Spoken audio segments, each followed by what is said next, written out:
and plotting as well. I mean, you take the typical American comic, it's 22 pages of content, and that usually breaks out between like 6 and 8 scenes. So you're talking two-page scenes. So you got to be really it focuses your attention on being concise, focuses on the dialogue, making sure you hit your beats. So it's plotting, it's dialogue. I mean, like I said, it all served really well when I got to the novel. And then screenwriting too. I think the screenplay, the only difference there is that while you can dismiss mistakes in the description of the panels to the artist, that's never going to be seen by anybody. Those descriptions through the screenplay, that's what you're judged on, man. You're judged on you're not only the dialogue that you write for the characters, but also the scene descriptions for the director. Because while comics is an artist's medium, films are a director's medium for sure. So that's how you get it across the finish line. So it was an interesting transition from comics into screenwriting, and then ultimately, taking the real plunge into writing long form and tackling the novel. So that's a little bit about the journey, at least that I went on. Not conventional, but it was mine. And how did you zero in on the concept that ended up being your flagship novel? Was it something that was brewing in your head for a while?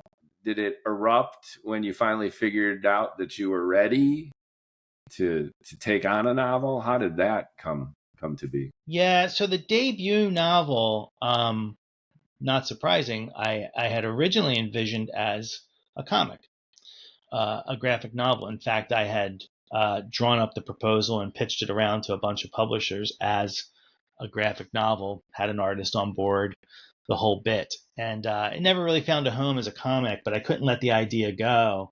So after 3 or 4 tortured years of writing for Hollywood, or at least trying to write for Hollywood, and when I decided, like, the idea lingered, so I went back to it, and then I had the kernels of the idea for my debut, and I just got to work, and I'll be honest, like the pandemic was a big piece of that, because this thing that I had really kind of fleshed out as a potential graphic novel project I had sitting there, but I didn't have the time to really take the plunge. And all things being equal, you lose an hour on each end of your day commuting, and then an hour at lunch. You got 3 hours a day back in your life during the pandemic that you could dedicate, and that's what I did. I thought to myself, like, if I get out of this and realize I wasted all of that time on Facebook or whatever the hell it was, then I'd be really pissed at myself. So I didn't let that happen. And so there was having the idea sitting there and lingering in my brain for years and years. And then the opportunity that the pandemic presented, that I just really buckled down and got that debut novel out of my system. How did it compare to your expectations? We all have a mental image of the book we think we want to or can or should write.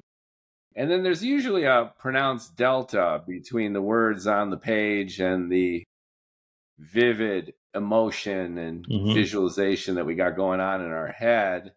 How'd you feel about it when you finally got it out the door? Yeah.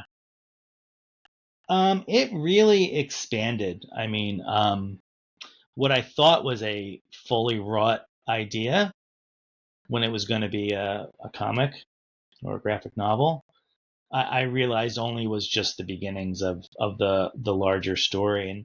And I think that was just born out of necessity. It was born out of the fact that you're writing a novel, and what I tell people all the time is the difference between that and all the other things I'd written is that all the words matter. Every one of them matters. People are going to see each and every one of them, so you have to be very particular. But also, like, ideas that you think are this big actually end up being only this big when you execute them. So you have to fill in the pieces. So I think that the story that I had in my brain, it just really grew, and in a good way. It really fleshed out. New characters emerged that I had never imagined before. And the story, like the setting, everything just kind of fell into place when I really just started dedicating myself to the notion of the premise of that novel.